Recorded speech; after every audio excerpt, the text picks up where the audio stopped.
3 حاجات اوعى تكون بتعملهم وأنت بتذاكر علشان هيضيّعوك، وده part 4 من سلسلة فيديوهات إزاي نذاكر صح. أول حاجة،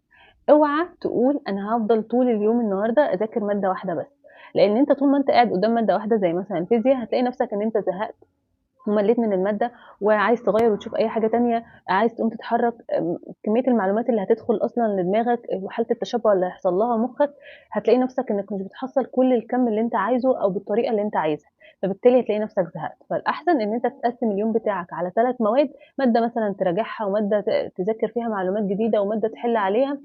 عشان ده يخلّيك إنّك تتنوّع ما بين المواد، فتلاقي إن نسبة تركيزك واستيعابك أحسن بكتير. تاني حاجة،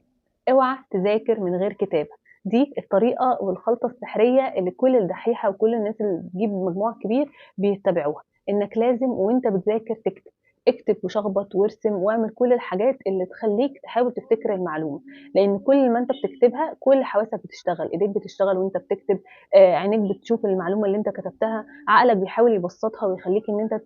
تحطها في أبسط صورة، وأنت بتكتبها بتقرا، فالمعلومات بتوصل لودانك بتسمعها تاني، فإن أنت بتكتب ده أحسن حاجة ممكن تعملها. تالت حاجة، اوعى تستنى إنه لمّا يبقى عندك شغف تذاكر، لإنه فكرة إنك يبقى عندك شغف للمذاكرة دي حاجة نادرة جدًا إنها تحصل، لإن هي دي بتكون task علينا وبتحس إن هي دايمًا حاجة تقيلة، فالأحسن إن أنت تحس إن دي مسؤولية عليك، أنت مطالب دلوقتي إنك تذاكر علشان أنت عندك امتحان، علشان أنت عايز تحقق حلمك بشكل معين.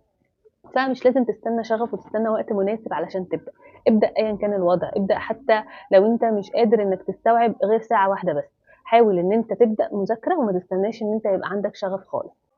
وأخيرًا اوعى تنسى إن المذاكرة دي هي الطريق لتحقيق حلمك، فمش لازم إن أنت تكون بتحبه ومستمتع بيه أوي وأنت بتعمله، ولكن هو مجرد وسيلة هيوصّلك لحلمك اللي أنت بتحلم بيه، فما تنساش إن أنت عندك حلم وبتجري وراه. بس كده، لو أنتم عندكم أي أسئلة اكتبوها لي في الcomment. باي.